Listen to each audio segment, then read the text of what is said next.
సత్యనారాయణ గారు చెప్పినటువంటి పిట్ట కథో కట్టుకథో ఏమనాలో తెలియదు, కానీ దేవతలు, స్వర్గంలో దేవతలు ఉంటారు కదా, వాళ్ళు ఒక భాషని తయారు చేశారు. సంస్కృత భాషని దేవతలంతా కూర్చుని డెవలప్ చేసి భూలోకంలో మానవులకి ఇది నేర్పించాలని సంకల్పించారు.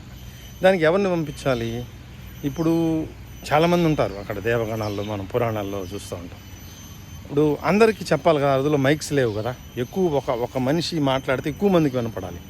అప్పుడు చూస్తే ఎక్కువ తలకాయలు ఉన్నది ఆదిశేషు, అంటే పాము ఉంటుంది కదా, సర్పము, శ్రీ మహావిష్ణువు యొక్క ఆయన పడుకొని ఉంటాడు, పవళించుంటాడు. ఆదిశేషు అని 10 తలకాయలు ఎన్నో ఉంటాయి, పెద్ద పాము.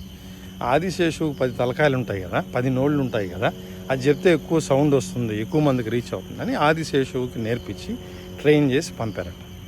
ఆ ఆదిశేషువు స్వర్గం నుంచి మన సినిమాల్లో చూస్తాం కదా, టక్కని భూమి మీద దిగ్గానే ఆ పాముని చూస్తాను జనాలు భయపడి వెళ్ళిపోయారు.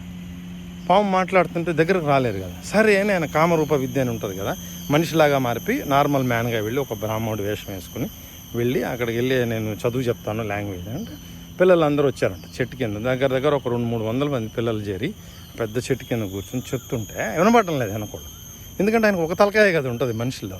వరి ఇదేందిరా తలకాయ నొప్పి, ఇప్పుడు మనం వచ్చిందే మెయిన్ పర్పస్ ఏంది, 10 తలకాయలు ఉండాలి, ఎక్కువగా చెప్పాలి, ఎక్కువ మందికి వినబడాలి. ఇక్కడేమో మనిషి ఆ పాములాగా వస్తేమో భయపడుతున్నారు. సో ఇట్లా కాదనేసి నేను చెప్తానని ప్రారంభించి ఆయన చుట్టూ ఒక తెర కట్టేశారంట, ఒక డేరా, ఒక అది నాటకాల్లో స్క్రీన్ వేస్తారు కదా, ఆయన కనబడకుండా ఆయన మనిషిగా పాఠం స్టార్ట్ చేసి ఆ తెర కట్టినాక పాము అయిపోయాడు. పాము అయిపోయేటప్పటికి ఏంది 10 తలకాయలు, బాగా సౌండ్ బాగా వినబడింది, బ్రహ్మాండంగా ఉంది, ఏదో ఐడియా బాగుందని కంటిన్యూ చేశాడు. కానీ అక్కడ ప్రాబ్లం ఏంటంటే జోక్, అక్కడ ఈ మామూలుగా ఏంది పిల్లలు టీచర్ ఉంటేనే కదా అటెన్షన్ పే చేస్తారు. టీచర్ మనల్ని చూడడం లేదని తెలిస్తే ఏం చేస్తారు, ఒక్కొక్కడికి ఎస్కేప్ అయిపోయి పోయి ఆడుకుంటారు. అట్లా ఆ 300 మంది పిల్లలతో స్టార్ట్ చేస్తే లెసన్ అయినా అది పూర్తయ్యేటప్పటికి ఒక 10 మంది మాత్రమే మిగిలారంట. వాళ్ళే చదువుకున్నారు. ఆ 10 మందే సంస్కృత భాషని పూర్తిగా నేర్చుకుని భారతదేశంలో మిగతా ప్రపంచంలో అందరికీ నేర్పారు. ఫస్ట్ ఆ 10 మంది టీచర్స్గా వచ్చారు అని చెప్పి సత్యనారాయణ గారు ఒక పిట్ట కథ సరదాగా చెప్పారు. అంటే అది వారి అవగాహన. మేబీ ఆయనకి వాళ్ళ ఇంట్లో అమ్మమ్మ, వాళ్ళ నాయనమ్మ ఎవరో చెప్పిన కథని మనకు చెప్పారు, ఫన్నీగా చెప్పారు ఆయన. సో ఇక్కడ వచ్చేసి కాంటెస్ట్ ఏంటంటే ఆ కథ అది కరెక్టా తప్ప, 100% దట్ ఈజ్ రాంగ్. చరిత్ర చూసుకుంటే చెప్తాను. ఈ మధ్య నేను ఒక వీడియో చూశాను, ఆయన పేరు దేవరాజు మహారాజ్ అని, ఒక హిస్టరీ రీసెర్చ్ చేశాడు బుద్ధిజం మీద. ఆయనే కాదు, తర్వాత చాలా దగ్గర నేను చదివిన ప్రకారం ఫస్ట్ మనకి అతి ప్రాచీన నాగరికత భారతదేశంలో ఇండస్ వ్యాలీ సివిలైజేషన్, సింధు నాగరికత, సింధులోయ నాగరికత, హరప్ప, మొహెంజోదరో, ధోలవీర నగరాలు ఉండేవి. ద్రావిడ జాతి ప్రజలు దీన్ని నిర్మించారు అనేటువంటిది. తర్వాత ఆర్యులు వచ్చారు. ఆర్యులు సంచార జీవనం గడిపేవాళ్ళు, వాళ్ళు ఆవులు మేపుకుంటూ భారతదేశానికి వచ్చారు. ఆవుల మందలను తీసుకొని వచ్చి ఇక్కడ యుద్ధం చేసి ద్రావిడుల్ని జయించారు, హరప్ప, మొహెంజోదరో నగరాలను తగలబెట్టారు అని చెప్పి మనం చదువుకున్నాం. ఆర్యులు మధ్య ఏషియా నుంచి వచ్చారు. వారి యొక్క భాష, మాతృభాష సంస్కృతం. కానీ ఆర్యులు భారతదేశానికి వచ్చేటప్పటికి సంస్కృతం ఒక మౌఖిక భాష, it was a scriptless language. సంస్కృతానికి లిపి లేదప్పుడు, మౌఖికంగా మాట్లాడుకునేవాళ్ళు. ఇక్కడేమో పాలీ భాష ఉండేది వింధ్య పర్వతాల దగ్గర. తర్వాత ఇంకా కిందకు వస్తే తమిళనాడు ప్రాంతం, మన దక్షిణ ప్రాంతంలో తమిళ భాష ఉండేది, దానికి ఒక స్క్రిప్ట్ ఉండేది. తర్వాత ఇక్కడ నాగరి లిపి అని ఒక లిపి ఉండేది, స్క్రిప్ట్. ఆ నాగరి లిపిని తీసుకుని దాన్ని ఆ అక్షరాలను కొంచెం కుదిచి ఒత్తులు మార్చి, ఆ గుణింతాలు ఒత్తులు ఉంటాయి కదా, వాటిని తిప్పి అందంగా ఒక స్క్రిప్ట్ని తయారు చేశారు. దాన్ని బేస్ చేసుకుని ఒక అక్షరాల మాలికను, దాన్ని దేవనాగరి లిపి అని పేరు మార్చి దాంట్లోనే సంస్కృత భాషని డెవలప్ చేశారు. మీరు చూస్తే వేదాలు, ఋగ్వేదము, అధర్వణ వేదము, యజుర్వేదము, తర్వాత కాలంలో వచ్చిన సామవేదము, తర్వాత 4 వేదాలైతే 8 వేదాంగాలు, 16 ఉపనిషత్తులు, దాంతోపాటు దార్శనికాలు, అరణ్యకాలు, బ్రాహ్మణాలని ఉంటాయి. అవి కాకుండా ఇంకొక పక్కేమో పురాణ ఇతిహాసాలు, మహాభారతము, రామాయణము, భాగవతము, తర్వాత శైవ సాహిత్యం, శివుడి గురించి ఉన్నటువంటిది. ఇవన్నీ కూడా మొట్టమొదట సంస్కృతంలోనే రాశారు. తర్వాత కాలంలో లోకల్ లాంగ్వేజెస్, తెలుగులో కొందరు రాశారు, మన కన్నడలోకి వచ్చింది, తమిళ్లోకి కొందరు కవులు ట్రాన్స్లేట్ చేశారు, అదంతా మనకు తెలిసిందే. సో ఇక్కడ ఏంటంటే నా point, first Sanskrit it was a scriptless language. లిపి లేనటువంటి ఒక మౌఖిక భాష ఈ భారత ఉపఖండంలోకి వచ్చి ఆర్యులు దండయాత్ర చేసిన తర్వాత, వాళ్ళ ఆధిపత్యం సాధించిన తర్వాత ఈ నేటివ్ ఇండియన్స్, ద్రావిడియన్స్ పైన వాళ్ళు మొత్తం కాశ్మీర్ నుంచి కన్యాకుమారి వరకు, south to north, east to west, అంటే బెంగాల్ నుంచి గుజరాత్ వరకు వాళ్ళు సంస్కృత భాషని వ్యాప్తి చేశారు. ఎలా చేశారంటే, బ్రిటిష్ వాళ్ళు వచ్చినాక 300 ఏళ్ళు బ్రిటిష్ వాళ్ళు పరిపాలించారు కదా.